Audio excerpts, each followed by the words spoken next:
Welcome to Moving Conversations, a podcast for movement professionals by movement professionals. If you coach, train, or teach movement, Pilates, or fitness, then this podcast is for you. With more than 60 years of experience in fitness and Pilates, your hosts Brian Ritchie and Nora St. John explore the science of human movement, diving deep into the facts, myths, and common misconceptions, hoping to spark thought and conversation about how we view fitness and movement. Now, let's jump into Moving Conversations. Welcome to Moving Conversations. As always, I'm Brian Ritchie, and joining me is Nora St. John. Yeah, we come to you every week and talk about different topics on the world of movement, fitness, Pilates, etc. And today, we decided to go into our bag of tricks a little bit. Tell some stories on clients and case studies, but tell these stories in a sense that we're really talking about the art of listening. So really what we want to focus on is how do we listen better? Because as movement professionals and as teachers, let's face it, listening is one of our greatest tools. What we hear, how we hear it, the tips and the tricks we pick up, the breadcrumbs, I say, it's like little breadcrumbs that follow you to the root of the problem, for example, or to an underlying something that they don't know is there or is way buried in their past that often can be the underlying reason for what they're experiencing now. So it's just that way of how do you listen for all those tips, all those little tidbits of information that are useful for us as we go forward and try to figure out and make them move better. Absolutely. When you first started, when you were first, baby Pilates instructor, were you ever taught how to listen? Did anybody ever say, now here's what you really want to do. Here's what you're listening for. Here's, exactly what you're supposed to do when you're talking to someone. Did anybody tell you? No one talked to me like that. No, and not only did they not talk to you like that, but it was almost, so much of the training that I think both of us have been through is based on, assessment, looking at what their body's doing and what their range of motion is like and whether they're moving in a coordinated fashion. And all those things are certainly important to what we do. But just as important, or most, I would argue, really more important is how do you listen and what are you listening for? What information are you actually trying to get out of that conversation? It's not just their history or what they've done or what they do for a living. It's like those other more subtle pieces of how do they relate to their body? How do they approach their daily activities? Are there things that they have a problem with that they're not quite talking to you about yet, right? All those little subtle tips and tricks that you hear from them, those little clues and cues that come in. Well, if you think about it, we often hear the term reading between the lines, but for us, it's almost listening between the lines. Yeah. We're trying to listen to what they're not saying sometimes. We're trying to get a little deeper and be able to ask the right questions to draw that out for some people. Or like you said, to leave the breadcrumbs, trying to figure out, okay, what exactly do I see? Why do I see it? Why is this presenting itself as such? So let's break down listening for a moment. Let's break it down into the different parts that we want to address. So first, with our ears, which is the obvious one, but we're going to talk about more of the senses than just that today. So with our ears, what are you listening for when a client's talking to you? So probably 3 or 4 key things. So I'm listening for just the facts, if you will, right? What's their situation? What body part is bothering them? What do they do? I'm listening for the facts is kind of a step one, right? Then I'm looking for their experience of those facts, right? Like some people, people can talk about exactly the same experience. I had knee surgery. A had knee surgery, B had knee surgery. But their experiences with that are completely different. Mm-hmm. One was like, yeah, it was easy, no problem. I got over it really fast. The other one's like, yeah, it's been 6 months later and my knee's still swelling and I'm still in pain. So not just for the facts, but kind of what their experience of those facts is. Then I'm also always at a maybe more subtle level listening for their relationship to their body, which is part of that, their relationship to their body, their relationship to movement, how they express themselves. Some people are really dramatic in how they express themselves, and everything is very, very exaggerated and colorful and kind of dramatic. And other people, it's like they're very stoic. Yes. And they can be talking about something really horrific with a complete blank face on. And so then I just start to understand where their communication volume is, if you Mm-hmm. will, and how closely I have to listen. Some are going to over exaggerate things and tell me like everything's terrible and like broke a nail. Other people are going to under exaggerate things and be in excruciating pain and act like nothing's wrong. So listening for all those things, the facts, the how they're relating to their experience, so the emotional relationship to the experience, their communication style, and then how I can best, and then how they're relating to me too. I'm looking at that. They seem to be listening to me. They seem to be trusting me. What's happening with that as well? What you just said is very interesting because with the stoic person versus the over exaggerator, I find that that's going to tell me a lot about their personality in general. Yep. Because I had a client who came to me with, when I say extreme knee pain, I mean she was extreme knee pain. Uh, Everything hurt. But she was so stoic and she was almost able to put the pain to the side and just get through life without really looking at it. It's kind of like, it's there, it's always there. I'm going to ignore you. You're not bothering me. And she was also someone who had developed a very high pain tolerance to the point that and it runs in the family, I guess, because even her son, she said, yeah, we don't do Novocaine when we go to the dentist, and things like that. I'm thinking, wow. So what that taught me, honestly, was, okay, if she says she's at a level 2 of pain, I have to assume that she's at a 5 or a 6 because her pain tolerance was so high and she's so stoic that I can't see it on her face. Normally we can see it in the eyes. They blink or they grimace a little Yeah. bit. But with Yeah. her, nothing. And I'd say, Wow. a scale of 1 to 10, she'll go, 1.5. I'm like, okay, so I basically multiplied everything by 2. So I said, you're at a 3. Gotcha. And it was just one of those things. And come to find out, she needed knee surgery. But every time she went to the doctor would always ask the same question. And this is something we hear all the time. Can you walk for a mile? And we know our over exaggerators, oh no, I can't even go a block. And so then they sign up for surgery. Well, she thought was, if you are being forced to, if I had a gun to your head, could you walk a mile? And so she always said, yeah. And finally, the doctor just one day said, can you walk a mile comfortably? She said, comfortably? No, I can't walk down the hall comfortably. And then I said, okay, that changes the whole dynamic here. And she went in for knee surgery and she was so much better afterwards. That's a great story. You That's a know? great story. And it Yeah. was all about listening and seeing those reactions and being able to say, oh, okay. Because again, doctors don't have a whole lot of time. I had her multiple hours a week, and it took me a while to really figure out what that was and where her level was. And so, sometimes it is, you're hearing the words, but it's also listening with a little bit more of an understanding of, okay, she's going to be stoic. She has a high pain tolerance. Okay, what does this mean to me as the instructor? Yeah. One other thing that I'd bring out of that, which I think you illustrated by the doctor saying, can you do it comfortably? Right. Is one of the things that I ran into is clients who don't tell you everything that they're doing. Yes. Right. Just clients who really leave key pieces of their physical activity out for you.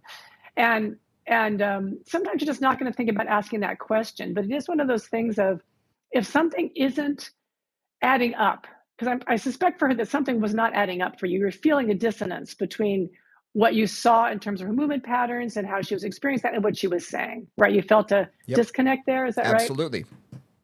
Yeah. So then how do you get through that disconnect? Right? Like you ask more questions. What do you do here? What do you do in the morning? What is your daily routine like? What is your desk like? What is your, if you're an athlete of some kind, what kind of court are you playing on? If it's tennis, for example, like sometimes you got to really just dig in funny ways. And there's one story I tell about that occasionally, and it's about one client who came in with hip and shoulder pain, or it's actually, sorry, hip and low back pain. And she'd had it for quite some time, and it was really not getting any better. And I said, well, what do you do? And she was an office worker. She was a city worker. And And she wasn't particularly physical. She did a little bit of walking, but not a whole lot else. And it was like, well, when does it bother you the most? She says, well, it bothers me when I sit. It bothers me when I stand. It bothers me, a lot of the time. And, I worked with her, did all the things I usually do, working on range of motion and working on getting strength. And she would feel better after each session, but it wouldn't really make a difference. The next time she'd come in and, pain level would be roughly the same, functional limitation would be roughly the same.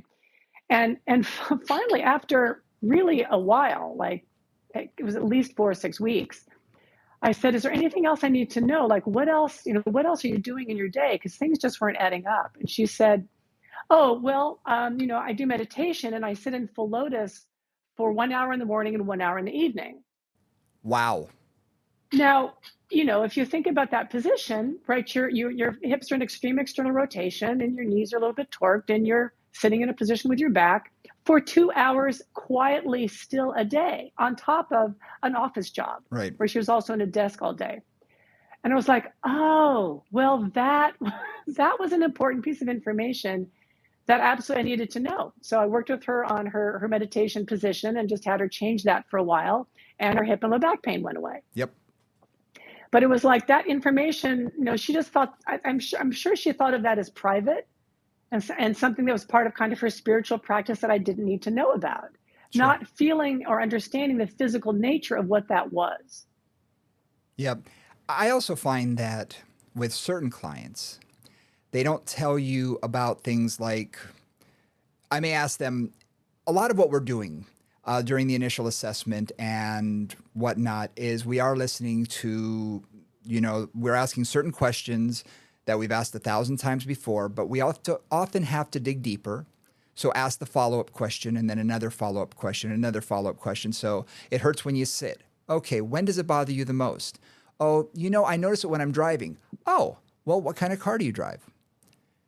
Going that next level, because I'm a car guy, I do understand, and I travel enough that I've rented a lot of cars, so I can say, oh, okay, yeah, that car is a little lower to the ground, or, that SUV, I've ridden in it before, the seats can be uncomfortable or whatever.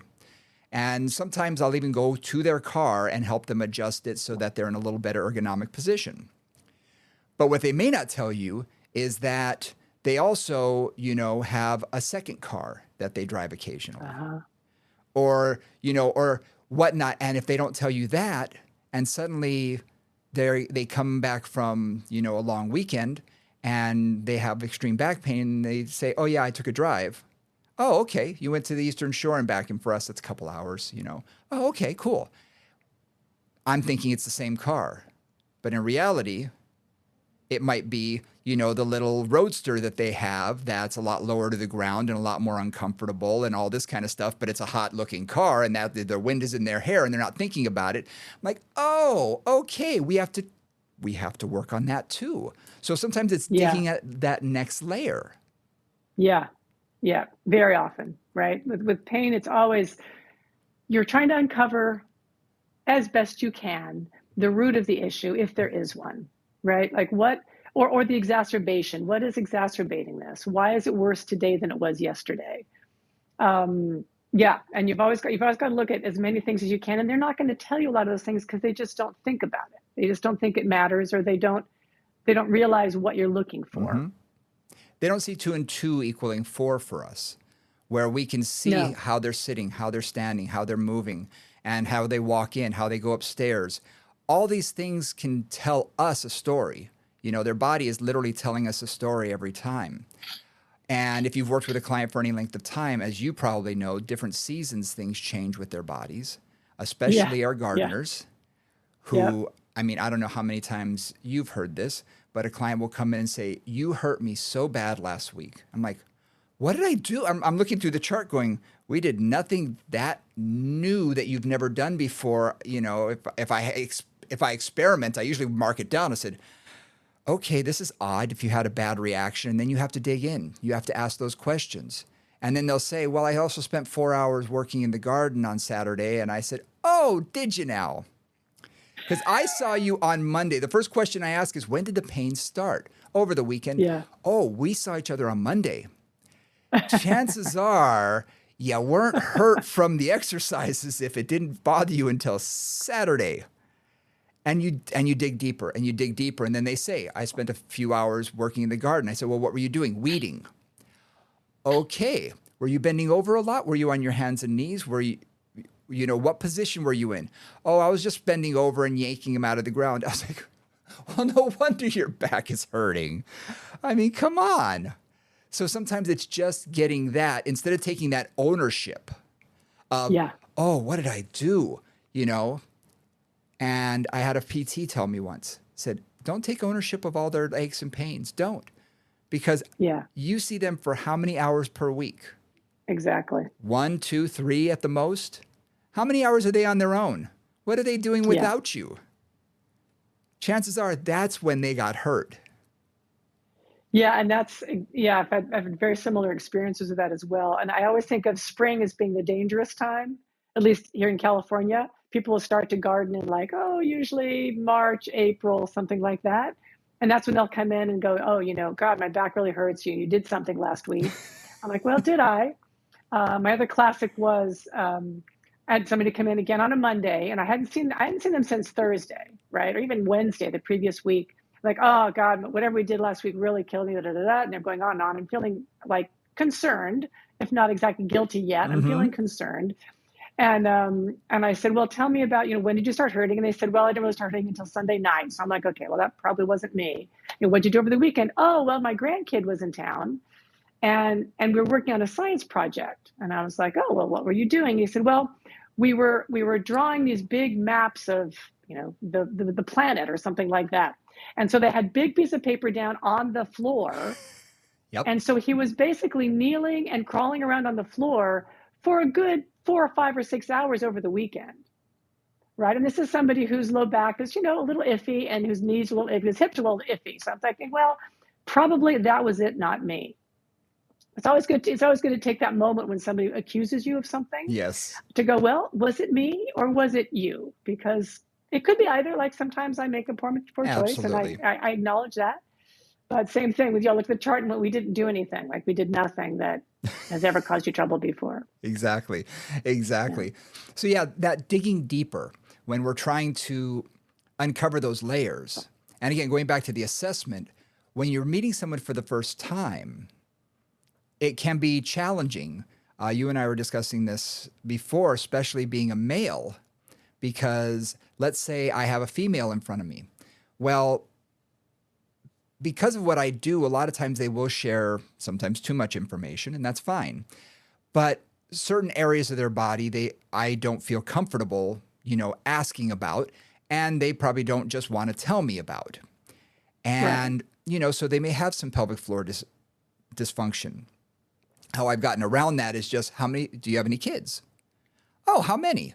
Because if they've had more than one, chances are their pelvic floor may or may not have issues. There's a possibility, but that'll at least point me in a direction that I might say, oh, okay, you have low back pain and you've had multiple children. Okay. And then I might say, okay, is this maybe a little bit of a question here, but have you ever laughed really, really hard and had a little bit of leakage? And almost everybody goes, yes. And I've given them permission to talk about it now, without going too far, without asking if they have a sexual dysfunction or something of that nature. You try and make it kind of funny, have you ever laughed really hard, and then it can open them up a little bit. I find that helps. And with my guys, well, the last thing that they want to talk about is erectile dysfunction. So they're never going to talk about their pelvic floor, and that you really have to sort of go around the block, down the alley, and all sorts of ways to get at any, thing. I was working with someone for quite a while, had no idea until I got their physical therapist notes. The PT sent me, a lot of notes, and I was taking my time and going through, and then I realized each time they were mentioning, sexual dysfunction, because that was what he went to the doctor for. And everything was circling back to the pelvic floor for the physical therapist. But he wasn't telling me any of this. But as the practitioner, would it help me to know all of this? Oh my gosh. So again, once I had that information, I knew I didn't necessarily have to confront him about it. I just knew the information now, and I could change what I was doing. But sometimes trying to get that information out of them can be rather challenging. And I liked what you said, because we were talking about this a little bit earlier, and you said you gave a couple of strategies for this, which I really liked. So I think one is, of course, trying to make light of it, finding a way to ask the question without going like, "Excuse me, but do you leak when you sneeze?" Like that's a little rude. But I like you kind of back your way into it and make it a little bit of a joke or make it something light, right? You also said that you used a story about perhaps a real, perhaps a fictional other client, and just said, "Hey, this other client who has had these kind of issues," and you just kind of mentioned them as gently as you can. "We've really had some good luck working on them, da da da da da," right? Yep. And then that client hears that and thinks, "Oh, that's me. I haven't said anything." And then, a couple of weeks later, they may say, "Hey, you mentioned this client.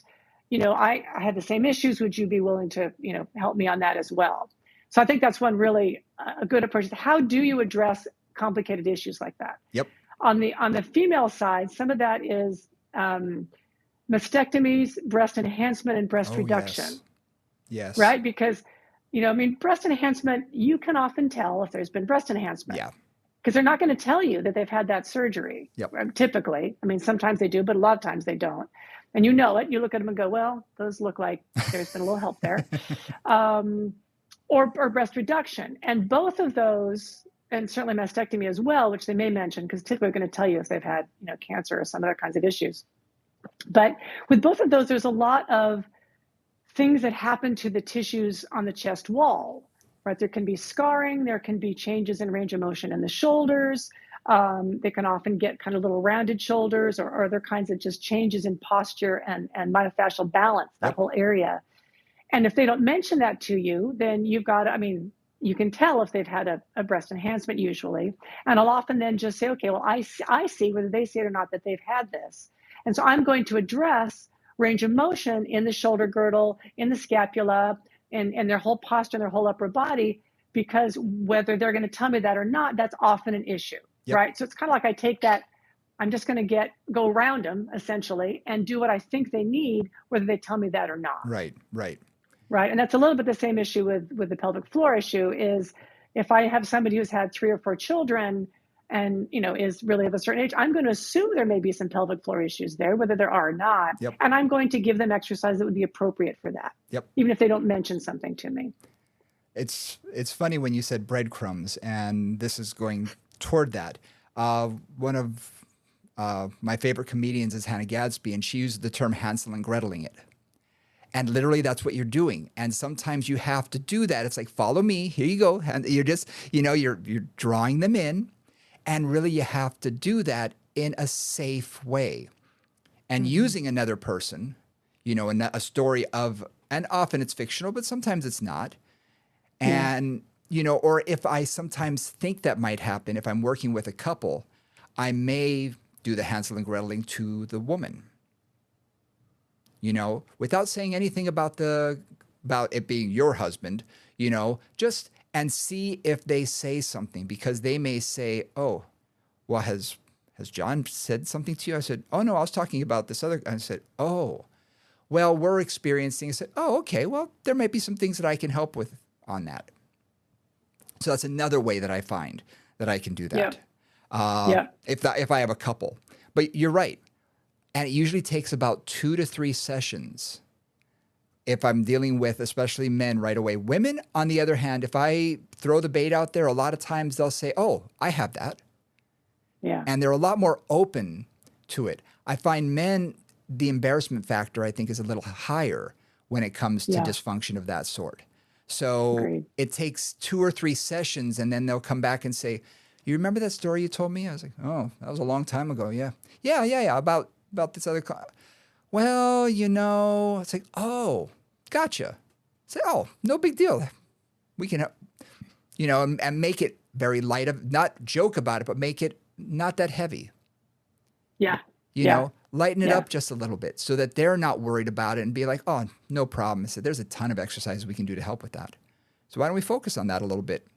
And they usually go, "Really? Oh, but make sure it doesn't mess up my golf game." "Oh, don't worry. It'll help your golf game." Oh, side note, one of the best things that I've ever done, because I've had doctors tell me for clients with prostate issues and things like this, they need to get their Kegels working. They need to work their pelvic floor. And I will tell almost every single one of them who plays golf, you get your pelvic floor working, you start hitting the ball further and straighter. And they start working that pelvic floor, man, like you would not believe.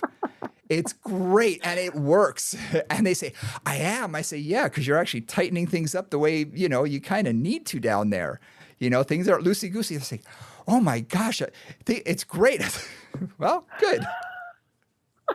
And like the commercial says, and your wife will be happy too. Which gets us to that idea of part of communication is creating motivation. Oh, yes. Right. And especially with somebody has something pretty recalcitrant or pretty painful or something that really is limiting their life in various ways. Finding that key to keep them motivated is another part of that communication story. For this one, I have a client who, she had arthritis everywhere, her feet, her knees, her back, her shoulders. Things hurt most of the time. She was on heavy duty. This was, before a lot of the issues with NSAIDs, but heavy duty and anti-inflammatories for kind of all the time, which just kept her pain kind of manageable. Right. And she kind of hated working out because things didn't feel good, like things weren't comfortable.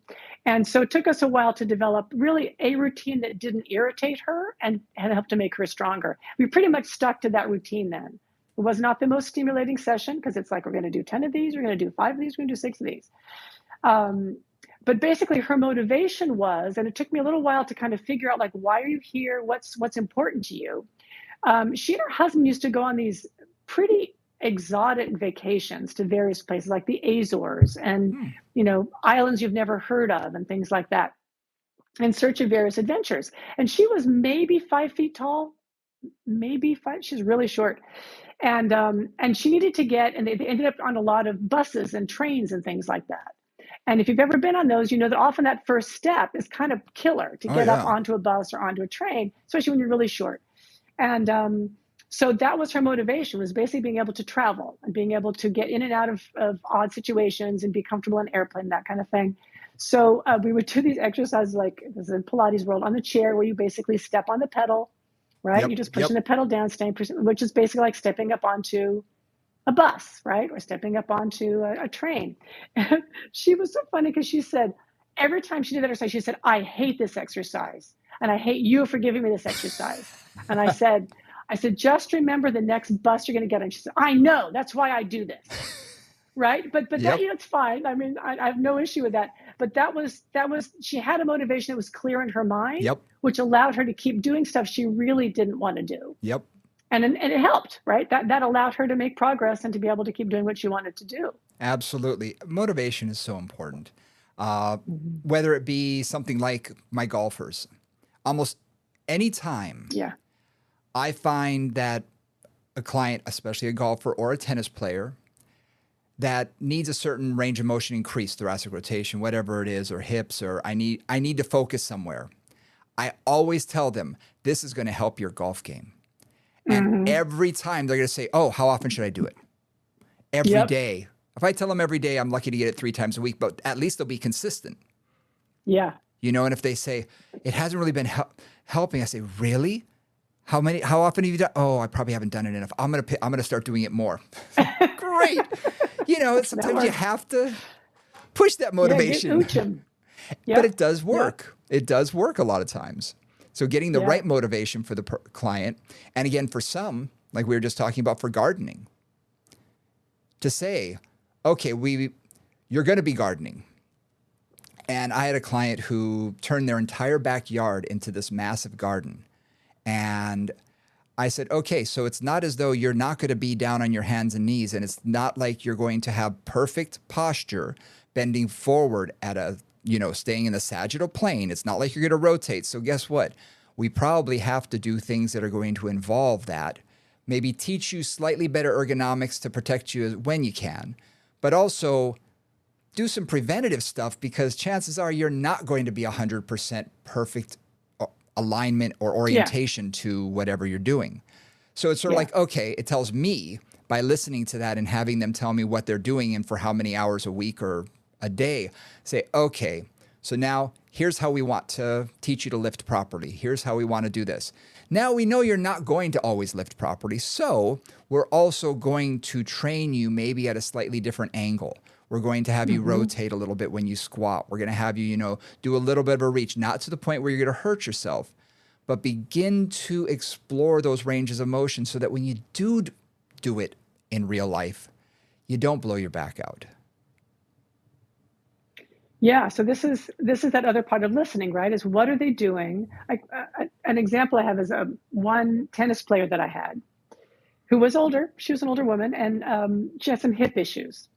And I had an assumption, because she was a quite regular tennis player. I think she played twice a week. I had this assumption about how she was playing tennis. Right? I assumed she was, moving quickly and responding to the ball and that kind of thing. And one day, and this was after a while, I kind of said, well, why don't you bring in your racket and just let me just see how you're moving on the court, basically. And she came in, and it was kind of fascinating because it was like a butterfly was playing tennis. She moved rather slowly and kind of like dink, dink, dink, hit, dink, dink, dink, hit. And it was just funny. I just was not expecting that. Yeah. Because based on that, I was assuming she was actually in just better physical shape than she was, kind of more strength and more endurance, which was clearly like when I saw her actually moving as she thought she would be on the tennis court, I realized, oh, she doesn't have speed. She doesn't have a lot of confidence in her legs and how they're moving her. And she really doesn't even have necessarily the strength that she probably needs. And I think she was in her late 70s at that point. So it's like, oh, and it was one of those things where I made an assumption, like you were saying earlier, based on what she told me about her activities and how often she did them, of her fitness level. Yep. And it wasn't until I actually kind of watched her do those that I went, oh, her fitness level is not what I was assuming it was. Yep. So we started working on, just a little more basic strength and endurance and that kind of thing. And it made some difference in her hip, not as much as I'd hoped, but it did make some difference in her hip. And it did improve her tennis game as well. So that was the good news on that.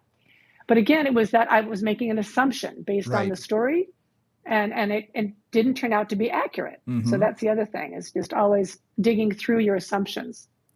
Yeah, but also something else that you did.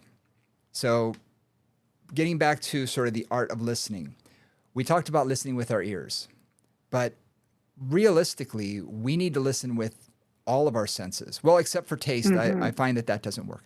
But, we want to also use our eyes. And that's what you just did. Yeah. And you and I have talked about that a number of times. We've spoken and taught, assessment techniques and things. It's all about watching. People say, well, how did you know this or that? And I had a gentleman who came in who's this big black basketball player, and he's, tall, 6'3", young. He's 19 years old, and sort of athletic. He weighs like 130 pounds though at that height, so he's very, very thin. And he had this back problem. And in watching him move, and I watched him, do things, and everything he performed was with his right hand. But I was watching him and the way he elevated his left shoulder and the rotation he had in his torso. I said, "You're left-handed, aren't you?" And he said, "How did you know?" And I said, I said, "The way you write," I said, "you hug the paper. You take your hand all the way over so you can get your hand out of the way." He said, "Exactly." I said, "I can see it in the way your shoulders and your thoracic is rotated to the right, and how you're slumped over." And I said, "Your body's telling me this." And I learned that by watching. I didn't watch him write. I wasn't paying attention to him filling out the forms because, he's a young kid. I didn't think that was going to be an issue. I watched some of my older clients, the way they move, but here this kid comes bouncing in and everything. I didn't think about it. And, he dribbled the ball with his right hand. I mean, everything about it. He said, "Yeah, I do all my sports with my right hand. I learned how to do that, but I am left-handed." I said, "Okay, we need to unwind the body." Got it.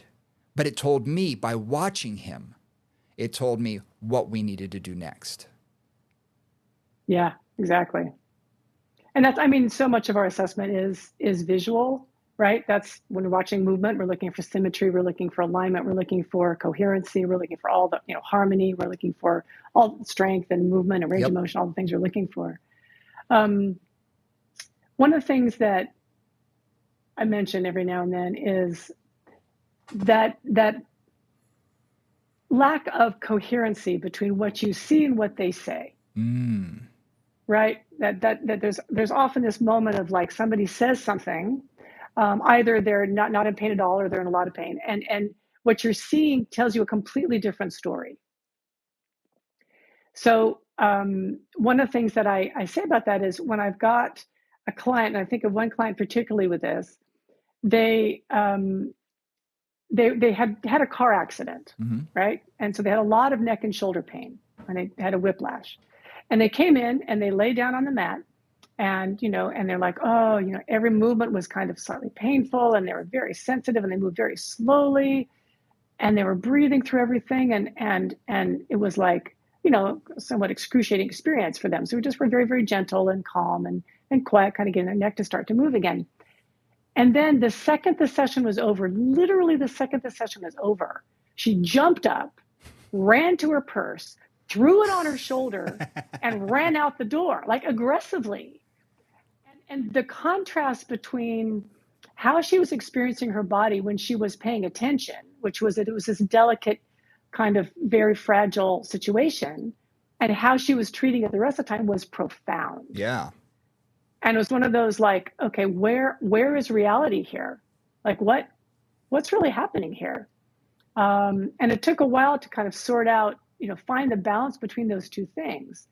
So the next time she came in, I went a different way. I actually started from the outside in, rather than having her focus on her neck and focus on her pain and feel what was happening there. I said, well, let's just, we did some footwork, we did some feet-in straps, we did some whole body movement of various kinds that didn't involve her neck at all, or even her upper body. Started with that, kind of get things warm and moving, and then did some, very simple like bicep curls and some chest presses, with the on the machine on the reformer, and things that were more peripheral in a lot of ways.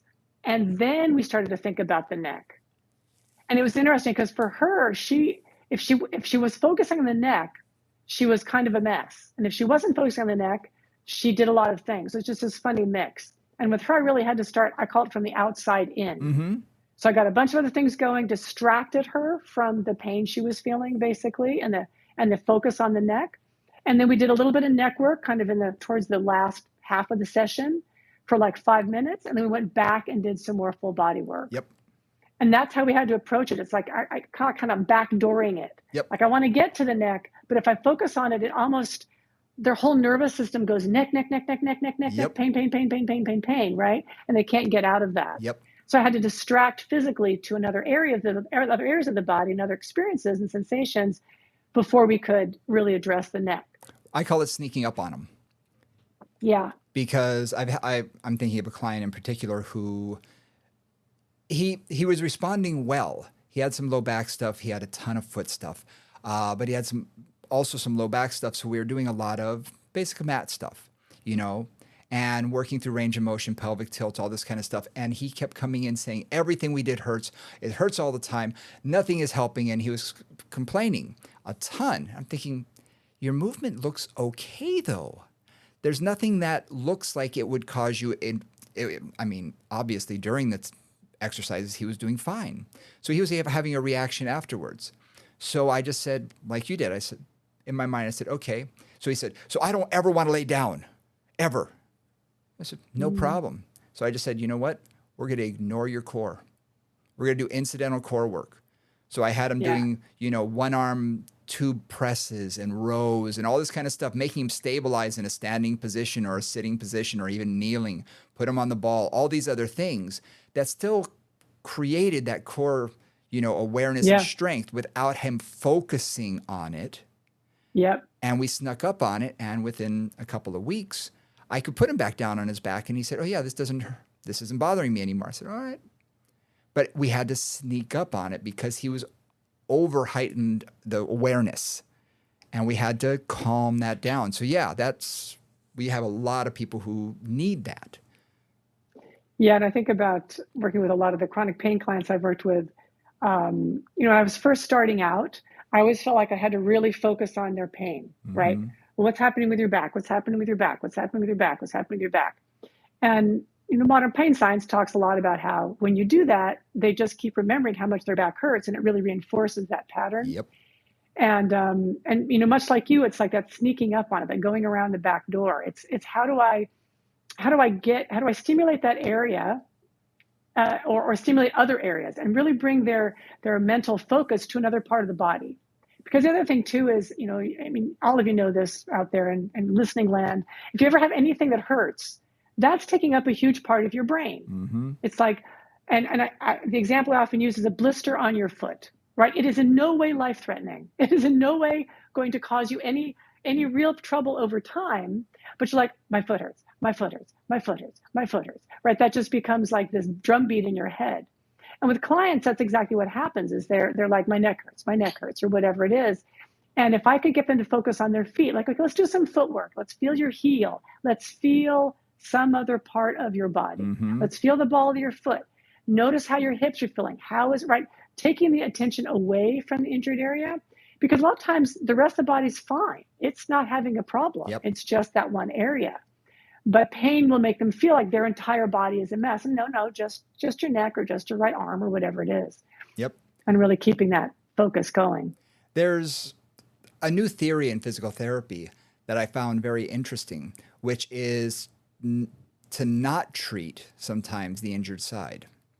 Yeah. And I was talking to a physical therapist friend of mine, and she said it blew her away watching other people do this. She went to a seminar and she said, I don't understand how it works, but I'm going to treat your right rotator cuff by training your left rotator cuff to do more. And Mm-hmm. all we're going to do is external rotations and internal and all this stuff on your left side and ignore your right side. But at the same time, I also understand the human body. Sometimes just to get them to move helps, and to train them on what they can do instead of Yeah, having them focus on absolutely. what they can't do, Absolutely. Mm-hmm. mentally can be a huge breakthrough.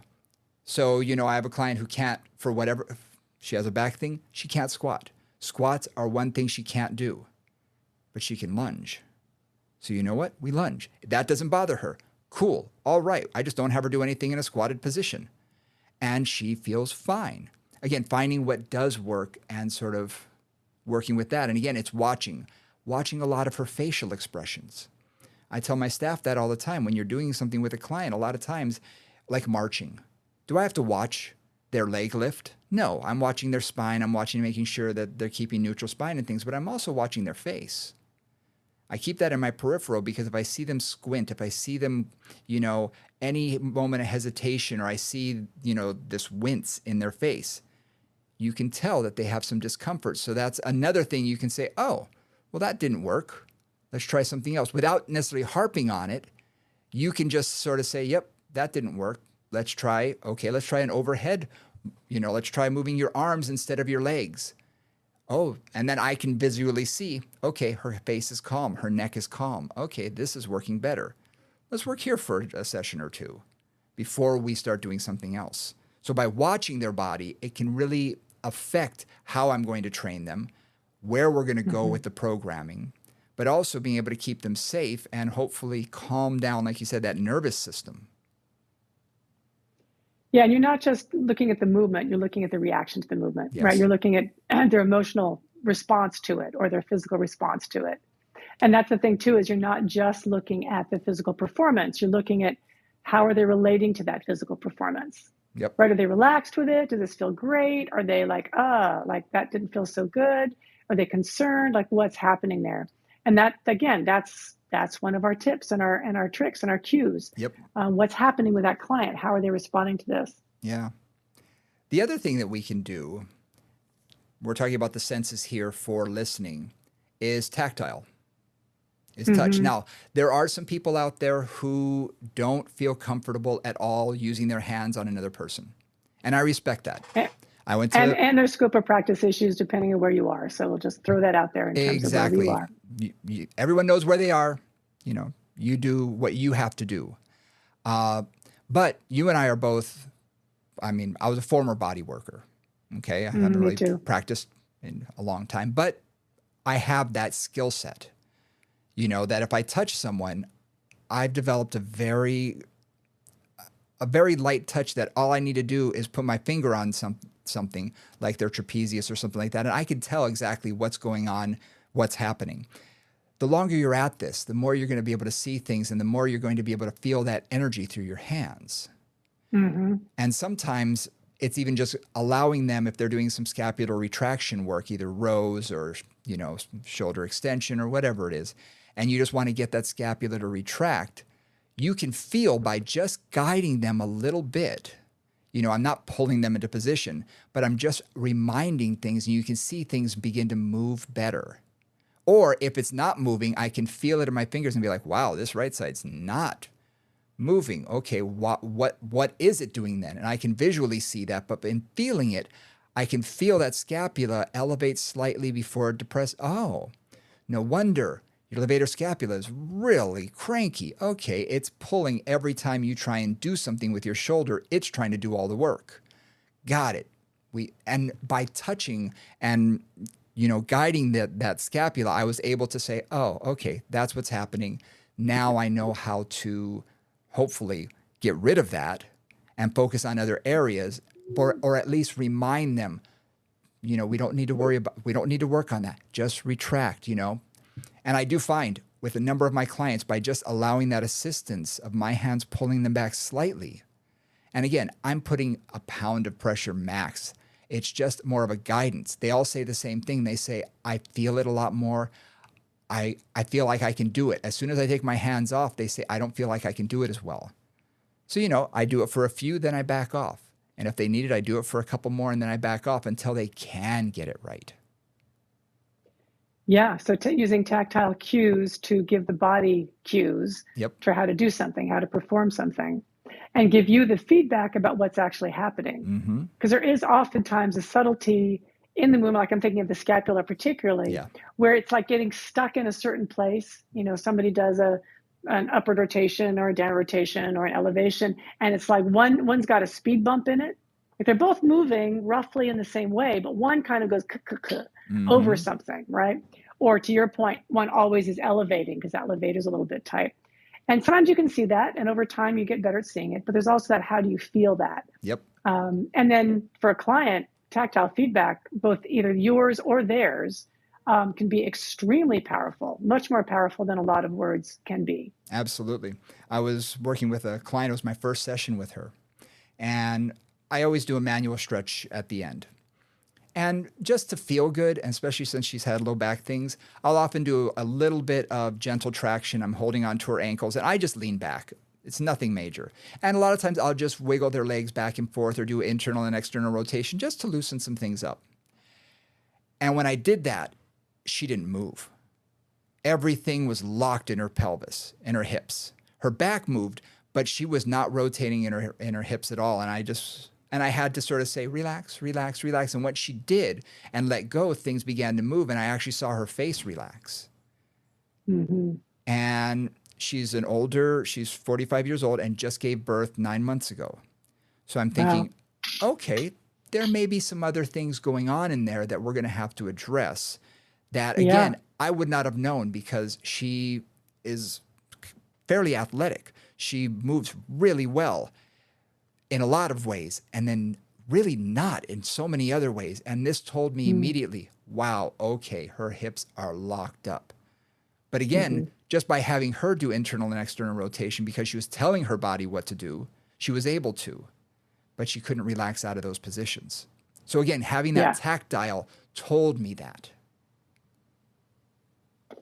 Yeah, one of the things too that two things. One, talking about how information comes through to a client and how it comes through to us, right? So talked about tactile cues and how that works and communication. And there's one client, and this is a story I actually tell a lot because I think it's very indicative of how clients actually learn stuff, right? Because you can tell a client the same cue a million times and nothing will happen. And a couple examples of this. One is one of my teachers was working with a client, and they were teaching them running in place on the reformer, which is basically like dropping one heel, lifting the other heel, and alternating little heel drops, basically.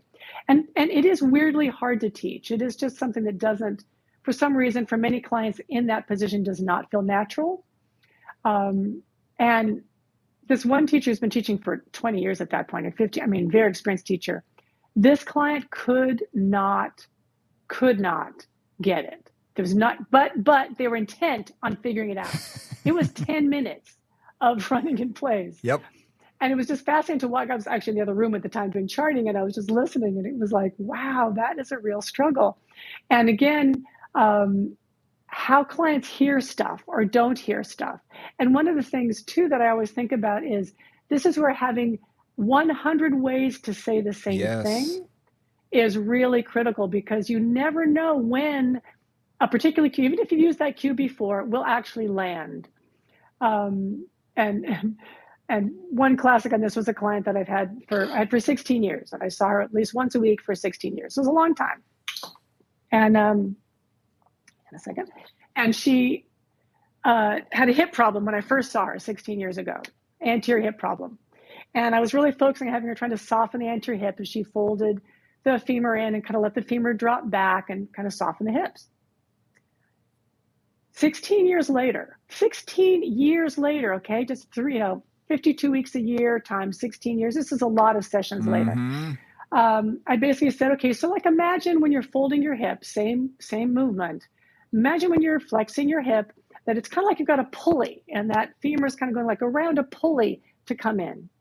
And she looked at me and she said, why didn't you tell me that before? And it was such a moment of really recognizing that as a teacher, right, you're throwing information at them all the time, whatever it is, right? Do this, do that, line that up, move that over there, whatever it is. That's what you're doing.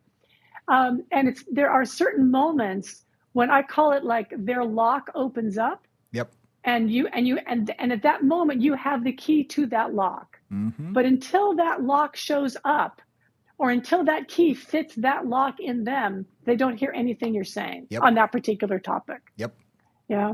I've had that happen so many times. Or so many times. You can say it over and over and over again, but it's not getting in. For whatever reason, it's not piercing what it needs to. You have the right key and the right lock, but you're doing it in a dark room, blindfolded, and you can't even find the door. It's not getting there. Yeah. But they will hear it from someone else. And what drives me nuts is when they hear it from one of my interns or one of my younger, and said, oh yeah, I worked with him last week and he said this really great thing and it immediately helped. And I'm like, I use those same freaking words. He basically just repeated what I said. He parroted me and you heard it from him. And of course, all I say is, that's awesome. I'm so glad that you figured this, that the two of you figured this out. And yes, my ego's taking a blow and I'm like, argh. But you know what? Sometimes it takes that second, third, fourth person to say the same words before it penetrates. Excuse me. So yeah, absolutely. Yeah, so I always find that interesting. When the time is right, the time is right. And when they're ready to take it in, they take it in. And it can be you, it can be somebody else, it can be, some third party that just says something that sparks what you've been telling them for 17 years. And that's just it's that's kind of the nature of what we do. Yes. Right? Is we I kind of call it the shotgun method, right? We're essentially throwing a whole bunch of stuff at them one way and another, whether it's exercises and direction and cueing and corrections and all the stuff that we do. And some of it will hit, right? Some of it, hopefully, some of those bullets you're sending out are actually landing and making a change. And other ones just keep swinging by, that right ear. And someday they're going to make that difference. One other thing that I wanted to bring up was a little bit that story with, the meditation gal. But sometimes, too, it's important to listen for things that are outside of our scope of practice. Sure. For other things going on. Because a lot of times we are somebody's primary person that they're talking to about physical things that are happening with them. Right? A lot of times you'll see your doctor every 6 months, if that, or every year. And, you won't necessarily see anybody regularly to deal with these issues. And I think of one client who came in and had hip problems and low back pain. And we did all the things we usually do. And it didn't make any difference, like no difference whatsoever, which is weird. Usually something happens. Um, and and basically I said, you've got to go see your doctor again. She went to go see the doctor, and it turned out she had a giant fibroid on her uterus that was pushing on her right psoas. And that was causing both the pain in her hip and other things. One other client that I had a lot of shoulder pain. And, I know enough about shoulders to go, well, it didn't smell right. And I know for those of you, if you're a beginning teacher, your sense of smell isn't that refined yet. You don't really recognize normal and unusual patterns. But she really, it was just a really weird pain. It was not the usual kind of shoulder pain. And all the things that I did that would usually either make it better or worse didn't do that. I thought, well, this is just odd. So once again, I sent her back to the doctor and I said, hey, just have them check out your spine. And I was running complete on intuition here. I had no idea what was going to happen. But I was like, this is not your shoulder. I'm not sure what's happening here, but it's not your shoulder. It's something else happening. And she went in and they did an X-ray of her spine, and she had a tumor on her spinal cord that was causing nerve pain into her shoulder, which makes sense because the nerves exit the spinal cord right there. And it was benign and that kind of thing. And she had surgery and it was all fixed. But it was just one of those things that didn't feel right, didn't smell right. Yep. The way the client was reacting was not as they would usually react with, let's say just a shoulder impingement or a rotator cuff tear or even just myofascial tensioning in the shoulder. It was something else. What you said That's the other thing too, is listening for the weirdness. Yeah. And for me, it's sort of, if you hear hoofs, you don't think zebras. We've seen 95% of when people come to us with this, exhibiting these motions, this thing, it's probably this. But there is that 2 to 3 to 5% that if it just doesn't work right. And, someone once said to me, if it quacks like a duck, looks like a duck, smells like a duck, but it ain't a duck, something else is happening. Yeah. Yeah. And that's when you really need to do that investigation. Story that I've told many times. I had a client come to me with what sounded like bursitis. She came back from skiing and greater trochanteric bursitis. She was very lean, long legs, very lean, which, as you know, thinner people don't have much meat there. She lies down on her side when she sleeps. It was bothering her. So I said, I'm not here to diagnose. So I didn't tell her what it was, but part of me was like, I want to get you to get into your doctor. No, I don't have time. It'll go away. I would stretch her out. Things would feel better. We would work the area. Things would feel better for a while, and then it would be back. It would be back. 3 years this happened. Was not getting better. Finally, I forced her. I said, you've got to get into your doctor. And she said, well, I saw him at a party, and I mentioned this to him, so he told me to come in, so I'm going to go in next week. Fantastic. What was it? Greater trochanteric bursitis. Got an injection of cortisone. Fantastic. It should take, at least ease it a little bit. A week later, she goes, nothing's changed. In fact, it feels a little worse. So I said, you need to go back to your doctor now. Call him. Okay. Well, he wants me to get an MRI. I'm not doing that. I don't have the time. And I said, no, you're going into the MRI. I said, you're not coming back to me until you have it. Sorry, you're not doing it. And I'd seen her for years. And she said, fine. She called me right afterwards, the MRI, and she said, I think you just saved my life. I said, excuse me? She goes, you made me go to the MRI. I have a neuroendocrine tumor that's the size of a softball. That's pushing out on that so that there's my interpretation is there's constant pressure in that area. Unfortunately, it had gone on for so long that she actually passed away because of it. It was too late to treat. So yes, at the time I was beating myself up that I should have forced her, but I can't force anybody to do anything. I mentioned it. Every time she mentioned it to me, I said, get into your doctor. Get into your doctor. But again, it wasn't getting better, like you said. Normally what we do, things will at least feel a little bit better. You'll have some response to what we're doing. But or given time, things can really change anyway, right? I mean, 3 years with greater trochanter bursitis. Yeah, doesn't make sense. You know, yeah, And that was the whole thing, is it wasn't making sense.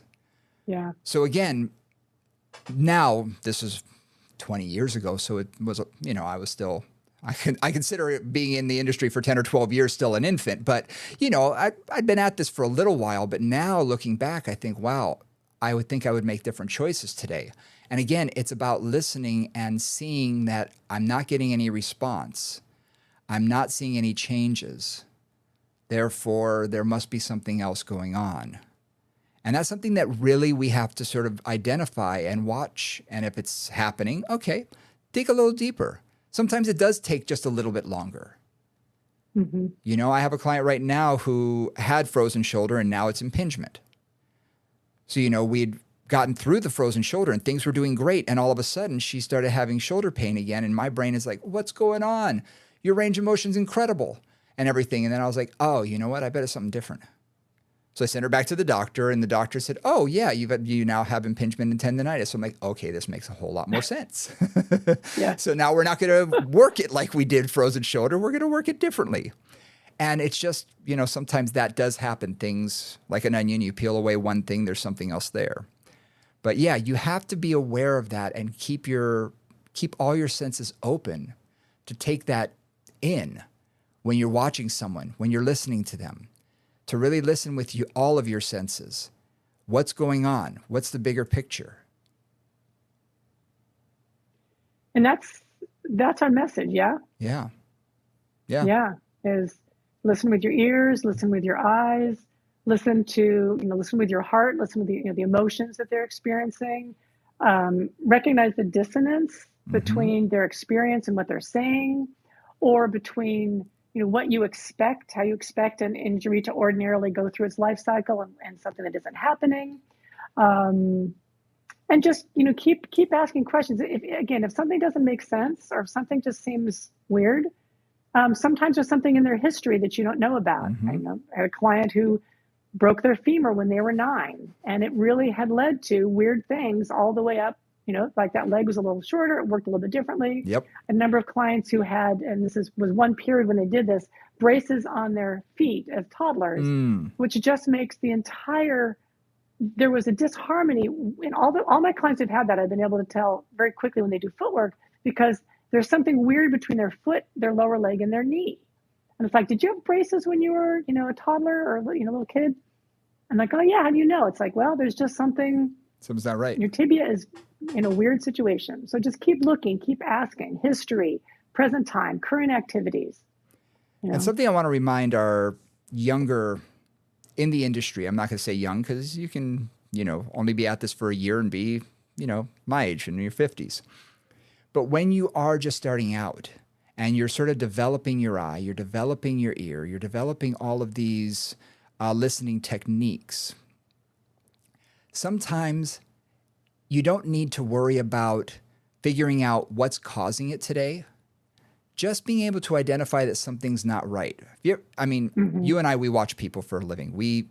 I go to the mall and I can't help it. I'm watching people. I can't physically help it.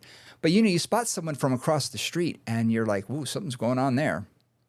If you can identify that at the beginning of your career, that's enough for now. Yep. Because you just say, oh,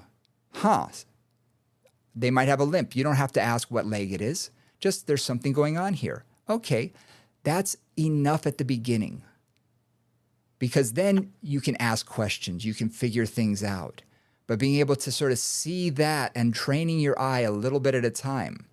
I find that too many of our younger trainers have a tendency to want to be able to fix everything immediately and know, their arm doesn't swing as far on that right side. It's because this, and this.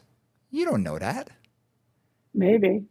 I would say maybe. At this point in my career, I say maybe a lot. Like it could be that. It could be 17 other things. So I don't know till I really explore and examine. Exactly. And spend some time with it.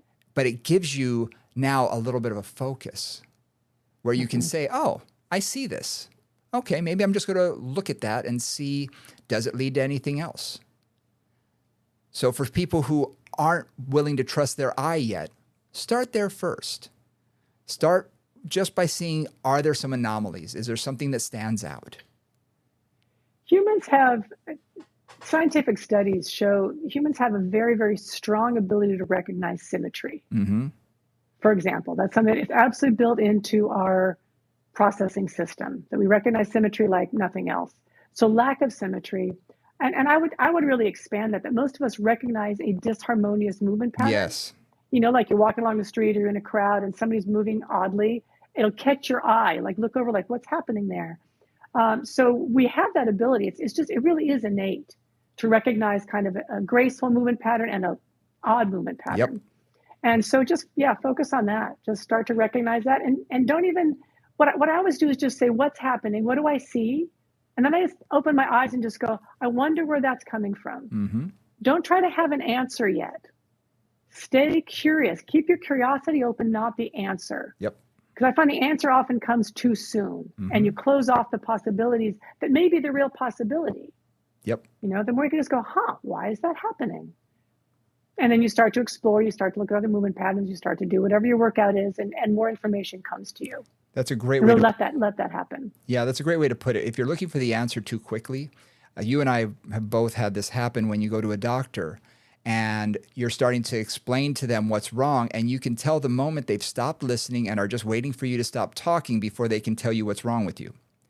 Right. Instead of listening to everything. Yep.